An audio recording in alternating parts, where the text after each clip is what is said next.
মাননীয় speaker, doctor ইউনূসকে নিয়ে কিছু কথা না বললেই নয়। মাননীয় speaker, I will not go into the details of the ল।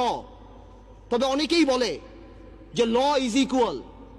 এখানে অনেক বড় বড় কনস্টিটিউশনের বিজ্ঞ লোকেরা আছেন, তারা যদি থাকতেন আরো সুবিধা হতো।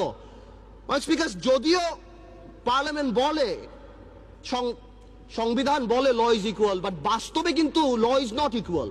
111-এ দেখেছি অনেক বড় বড় নেতাদেরকে বিষ তেলে রাখা হয়েছে, কিন্তু দুই নেত্রীর জন্য আলাদা জেলখানা রাখা হয়েছে। এই পার্লামেন্টে আমি যা বলবো দ্যাট ইজ ইমিউন। ডিপ্লোম্যাটরা অনেক কিছু করে, ইমিউনিটি আছে। কিছু কিছু ক্ষেত্রে কিছু কিছু স্পেশাল মানুষের জন্য ল একটু কার্ভ করে যেতে পারে। Doctor Yunus, I can very well understand 65 বা 70 ইয়ার্স ওল্ড, বাট 80 বছরের রাষ্ট্রপতি যদি এত বড় বক্তব্য লিখতে পারে, 75 বা 70 বছরের ডক্টর ইউনূস আমি মনে করি গ্রামীণ ব্যাংকের এমডি পদে ভালোভাবেই থাকতে পারত।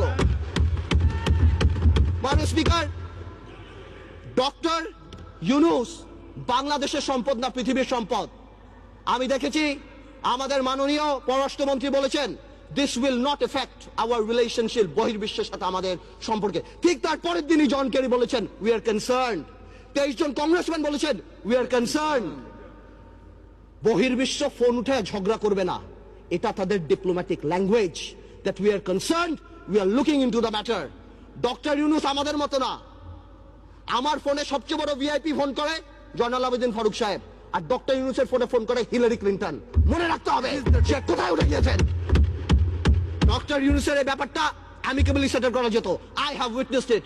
আমি নিজে দেখেছি বিবিসিতে হোয়াইট হাউস স্পোকসম্যান বলছে we are deeply concerned, this is Yunus allergy.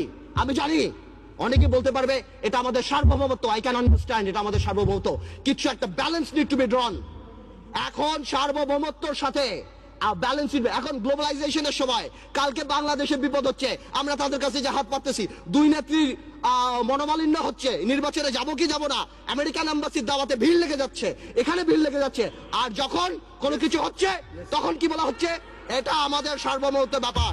এটা সার্বভৌমত্ব ব্যাপার না, এটা পার্সোনাল ভেন্ডারের ব্যাপার। সংসারের কথা আসতেছে, excuse me, I would appreciate if you let me finish. Yes, please, uninterruptedly. Thank you. Yes, you should know it. আমি আরেকটা কথা বলতে চাই। সন্ত্রাসের কথা আপনি বলেন, একটা চেইন অফ কমান্ড থাকতে হবে। যেই দেশের স্বরাষ্ট্র প্রতিমন্ত্রী শাহরুখ খানের কনসার্টে যে মাটিতে বসে, সেই দেশে কি হতে পারে?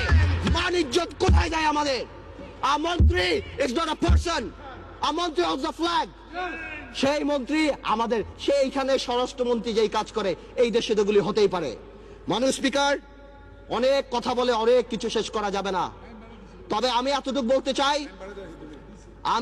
বলতে চাই ডেমোক্রেসির সাথে গুড গভর্নেন্স থাকতে হবে, মোরালিটি থাকতে হবে। আপনি কল্পনা করতে পারেন মাননীয় স্পিকার, একজন অ্যাটর্নি জেনারেল ওই পদে বহাল থাকে, কিভাবে সে বসে বলে কে নোবেল প্রাইজ পাওয়া উচিত, কে নোবেল প্রাইজ পাওয়া উচিত না। এটা অসম্ভব। আমার দুঃখ হয়, আমার ভয় হয় যে মাননীয় অ্যাটর্নি জেনারেল যদি চাটুকারিতা করে আগামীতে ভবিষ্যৎ ল মিনিস্টার হওয়ার জন্য আমার বলার কিছু নাই, কিন্তু যদি তার বুদ্ধি এই হয়ে থাকে যে সন্তু লারমার প্রধানমন্ত্রী, হ্যাঁ, কে পাক না পাক that is not our concern, কিন্তু ফোরামটাকে ডক্টর ইউনূসের পাওয়া উচিত ছিল না, এই বুদ্ধি যদি অ্যাটর্নি জেনারেলের হয়ে থাকে, তাহলে আমি শঙ্কিত যে বাংলাদেশের জুডিশিয়ারি কোন দিকে যাচ্ছে। মাননীয় স্পিকার, আমাদের সবার কিছু কিছু ব্যাপারে একটা ন্যাশনাল কনসেনসাস হওয়া উচিত। নতুন প্রজন্মের রাজনীতিবিদ হিসাবে আমি এতটুকু ক্লিয়ার করে বলতে চাই, শেয়ার মার্কেট আওয়ামী লীগ বা বিএনপির প্রবলেম না। আমরা চাই এটা খোলাসা হোক। কেন এতদিনের রিপোর্ট আসছে না? আমরা জানতে চাই যারা সেলফ ডিক্লেয়ার্ড ব্যাংকরাপ্ট ছিল তারা কিভাবে 30-40 হাজার কোটি টাকা আছে। আমাদের টেলিফোন যদি ট্যাপ করা হয়, আমরা জানতে চাই সেই দরবেশা, সেই মুরিদদের টেলিফোন কেন ট্যাপ করা হয় না, আমরা জানতে পাই ফোনগুলি কোথায় যায়। এবং আপনি সমন্বয়হীনতার ব্যাপার দেখেন, সরকার যখন বলে ডাইরেক্টলি এর মধ্যে বিরোধী দল ইনভলভ, ঠিক সেই মুহূর্তে আমাদের মোস্তফা কামাল সাহেব যে অর্থনীতি মন্ত্রণালয়ের সংসদীয় কমিটির চেয়ারম্যান, সে ডাইরেক্টলি বলে আমার কাছে তেমন কোনো ইনফরমেশন নাই, আমি তো জানি না। What a mockery! এটা প্রধানমন্ত্রী রাজনৈতিক স্টেটমেন্ট দিয়েছে, উনি ইনফরমেশন দিবে কিভাবে? মাননীয় স্পিকার, প্রথম আলোতে দেখলাম ওনার কোম্পানির 10 টাকা শেয়ার নাকি 290 টাকা হয়েছে। উনি মাশাআল্লাহ 1200 কোটি টাকা কামিয়েছেন, আলহামদুলিল্লাহ। এই টাকা দিয়ে করবে কি?